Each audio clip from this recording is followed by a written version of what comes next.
My name is Piyush Malik, and the topic which was given to me is early management of head injury.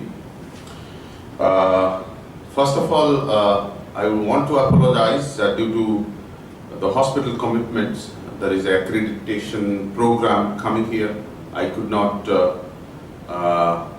make it to Nepal, but the first chance given to me by Dr. Abhijit, I agreed upon, and I love that place. I have been there, and so I hope you understand that in Dubai, in UAE, the JCI accreditation of department is a big thing. So I'm very sorry for that, but this is the social media time, and we can get all those things done even the person is not present. So let's go into the topic, early management of head injury. As it says that my name is Piyush Malik again. I am a consultant in ICU and anesthesia department of Al Jahra Hospital, working in Sharjah, but I do cover Dubai also. So what we have data in Southeast Asia. Can you focus on there?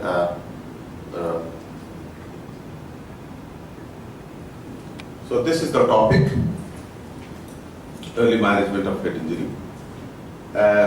In this part of the world where we live, Nepal, India, Pakistan, we don't have any data like how many head injury occurs due to what. And but in the US, where the driving lines, driving rules are strict, speeds are limited, people are seat belted, they have around 82 patients they come with head injury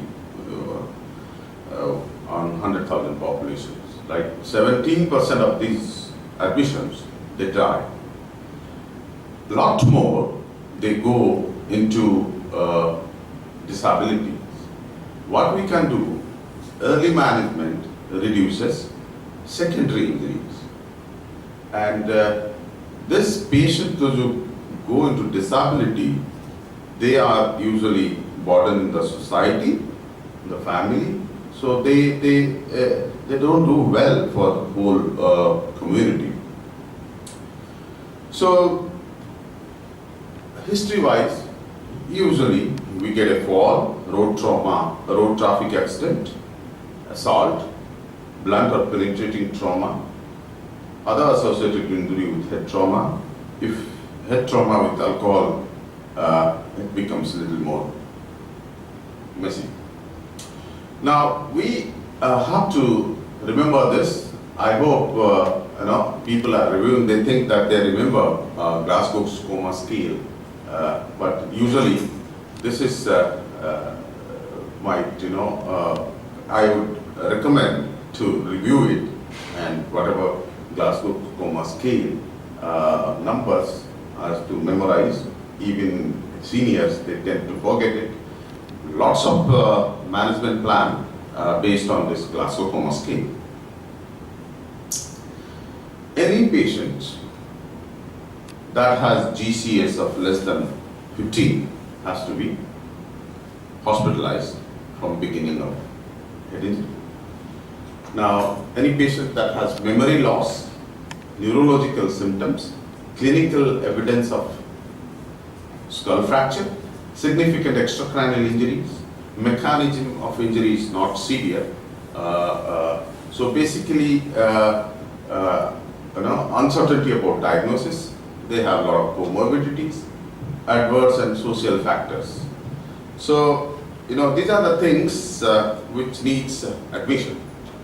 Now, remember this picture, anywhere, this, 5 area, you have some of those redness, you see, CSF, autoria, rhinorrhea, hemotympanum, black eyes. This becomes a little more important because in this case, you start having skull rest fracture along with head injury. All right. So, periorbital bruising, subconjunctival hemorrhage, CSF, epistaxis, hemotympanum, or battle sign that's, below the mastoid process darkness. So, this implies along with head injury, there might be a base of skull fracture. So, mechanism of injury. When injury occurs, they are called primary.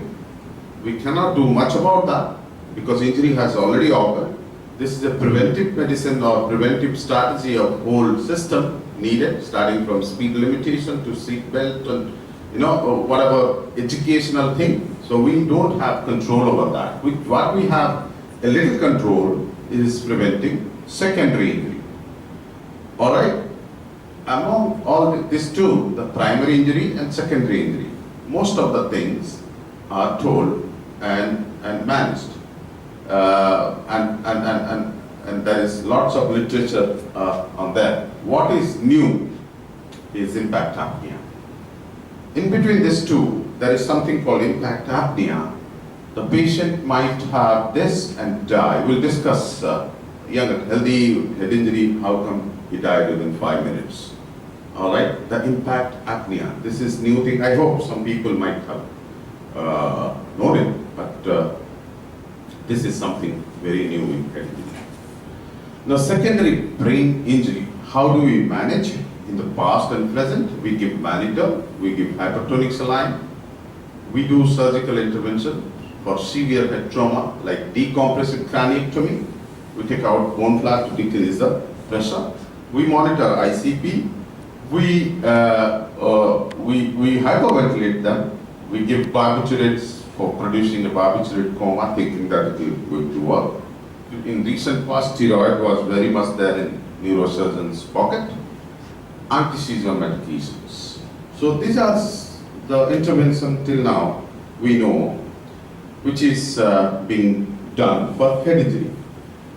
Can anybody guess which one has the class 1 evidence of benefit?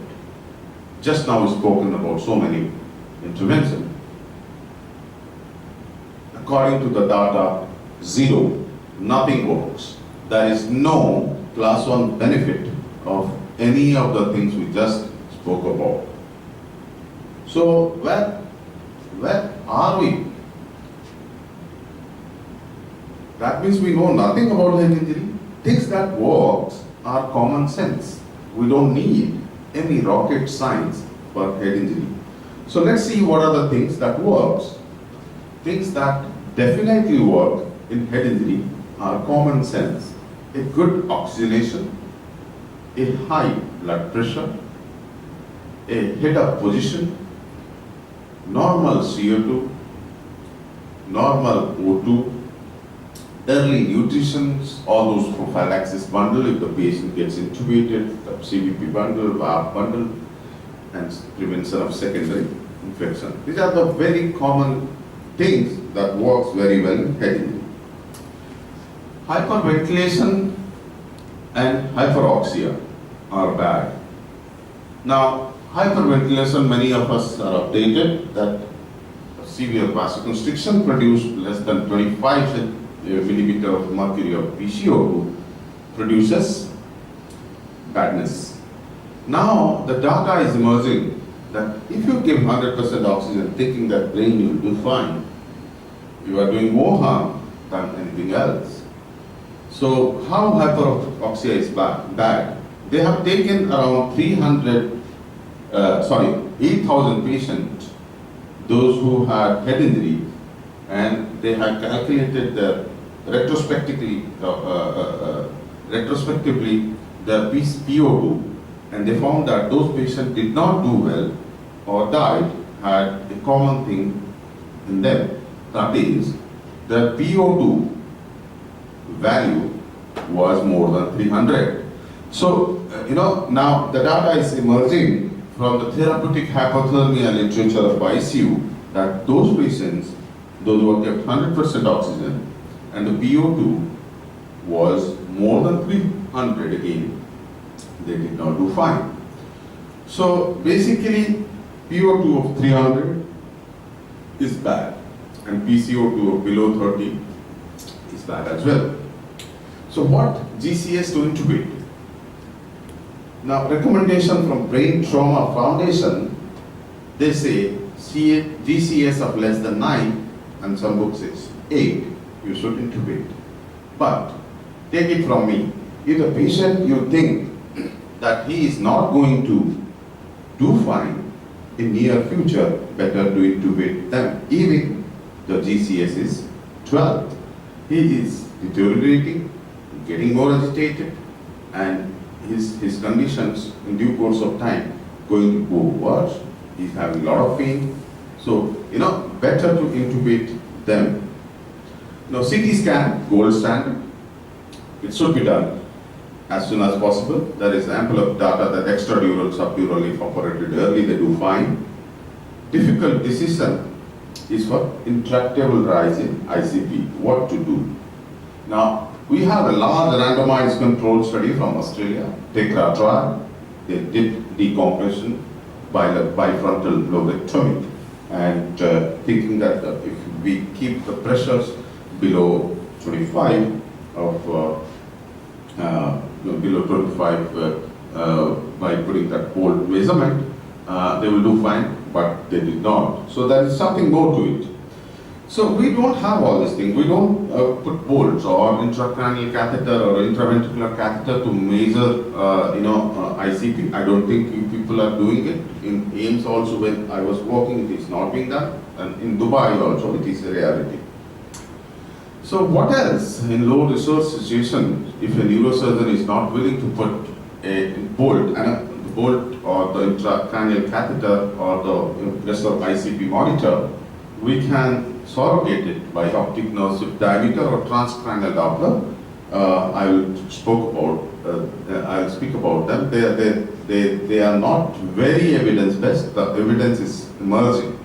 So just to have an idea that what is need to be done in near future. So how do we manage ICP? The patient is confused but oriented, and we think that this confused but is not very bad. Just a little bit of confusion is that time-place person orientation is there. Then we just head of the bed elevation. We try to keep normal temperature, PCO2 normocapnia, and control the pain and sedation if intubated. We don't give narcotics in awake patient in head injury. Now, you think that the patient is little more than that, or you have ICP monitor that is showing the ICP is more than 25, you go for mannitol, hypertonic saline, and bicarbonate, sodium bicarbonate, what have you. So basically, mannitol is most common, 0.5 to 1 gram, up to 1.5 gram per kg body weight per day. It can be given in divided doses. Now, then the ICP is not getting controlled, you start giving more sedatives. So electrical activities, you want to reduce it, propofol or phenobarb drip to take patient's low level of sedation to high level of sedation, and you optimize the CPP. Now, decompressive craniectomy is tier 3 management and induced hypothermia, barbiturates, moderate hyperventilations if the patient is having some impending hernia. So these are the things we do. Tier 4. This is the management plan. What I want to tell this thing. This is completely new. What if all this major fails? It's a very new concept of compartment syndrome. Brain is also a compartment, and they say each compartment of the body is communicated to other compartment by fascial thread. Okay, so brain pressure is going up. If you release and you have finished all your management plan, if you open the other compartment, the brain pressure might come down. There is some literature available from Pittsburgh. I would like all the people to Google it because this is something amazing, something new. So basically, when the brain ICP or increased brain pressure is a compartment syndrome of the brain, and we finished all our treatment and still the pressures are high. If you open up the chest or abdomen or thigh, I mean all these compartments are one, they are intercommunicated. The brain pressures is still high, you open up the chest, and still high the brain pressure, open up the abdomen. So, I don't say that you should be doing it, but it is one of the Tier 4 management plan to have a eye on. You never know, things are changing. So so this is something new to me. I found very promising result from this. So I would like everybody to go through that Tier 4 management of compartment syndrome, and if anybody needs any literature and communication, he can email me or we can have a chat. Now, ketamine in head injury, age-old story. Ketamine is contraindicated. Now, probably this is a myth. Probably this is the best drug available. This is another mind-blowing fact. Now, that the paper came out in 2014, effect of ketamine on ICP in traumatic brain injury. They found that ketamine decreasing the ICP. These are all from 1996 people have been saying. What I mean to say is that we know that a single episode of hypotension is bad. A head injury patient comes with 90-60 BP and you are giving propofol to intubate or getting ready to intubate with propofol, the BP is going to go down further, right? So ketamine can be an option. Now there are ample of studies and many studies available that it is safe in traumatic brain injury if the patient is having a collapse state. So it can be used. Now we discussed that impact apnea. What is it? The patient comes with trivial trauma or severe brain injury, absolutely talking to you, and suddenly he stopped his respiration and died in 5 minutes. So, and we took the patient to CT scan and we saw, before the death, that there was nothing. Now he stopped breathing and he had hypoxia and he had a hypoxic cardiac arrest. What exactly happening is, the recent work of 2 UK physicians, they found the initial concussion to the brain, it's basically reset the brain again. The brain stem goes into a reset mode. Just if you, at that period of time when they stop breathing and go to hypoxia and death, if you just ensure oxygenation, things will be fine. Longer the energy delivered, longer the duration of apnea, and most probably it is due to catecholamic ulcers after the concussion head injury. Optic nerve sheath diameter, it is done by putting ultrasound probe over the eye. It takes around 1 minute to get the value. Just remember 6 millimeter is every adult's optic nerve sheath diameter. If it is above 6 or it's crossing beyond 6, definitely the ICP is more than 25. Especially it is seen in chronic cases. So where the value matches well with chronic cases, I would request Hemant to put that video if it is needed. It is there in our forum where we discuss all the things regularly. And another thing is transcranial Doppler. Evidence is not strong, but if you don't have anything, if you don't have CT, you can just have a gross idea using these 2 techniques of optic nerve sheath diameter and transcranial Doppler. How do they do it? What is Posselis and index and Gordon's formula and all those things. The transcranial Doppler in head injury is not so evidence-based, but can be used where there is nothing. Thank you very much. Thank you.